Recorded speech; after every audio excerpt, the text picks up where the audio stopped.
இந்த பாரத பிரதமர் வந்த வழியில் நம்முடைய தோழர்கள் கீழே அமர்வதற்கு தயாராக இருக்கிறார்கள். ஆகவே காவல்துறை ஒத்துழைக்கும்படி அவர்களை நடுவில் அனுமதிக்கும்படி கேட்டுக்கொள்கிறேன்.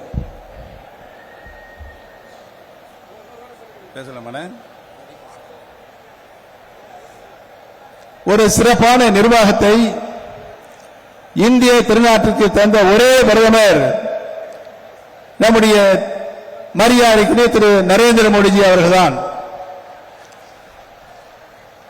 கடந்த காலங்களில் ஆண்டு கொண்டிருந்த ஆட்சியாளர்களுக்கு, மாநில அரசுகளுக்கு மத்திய அரசுடைய நிதி தாராளமாக மக்களுடைய திருக்கரங்களில் கிடைக்க செய்கின்ற ஆட்சியை உறுதிப்படுத்திய ஒரே தலைவர் நம்முடைய பாரத பிரதமர் திரு நரேந்திர மோடிஜி அவர்கள்தான் என்பதனை நான் இங்கு சுட்டிக்காட்ட கடமைப்பட்டிருக்கிறேன். ஒரே ஒரு உதாரணத்தை மட்டும் நான் சொல்லி விடுபெறலாம் என்று இருக்கின்றேன்.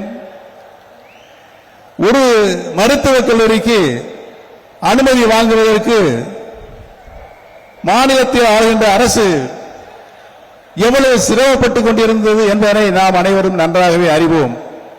ஆனால் திரு நரேந்திர மோடிஜி அவர்களுடைய ஆட்சி காலத்தில், அவர் பாரத பிரதமராக இருந்த காலத்தில் தான் ஒரே அரசாணையில் 11 மருத்துவக் கல்லூரியில் இருந்த ஒரே தலைவர், ஒரே பிரதமர்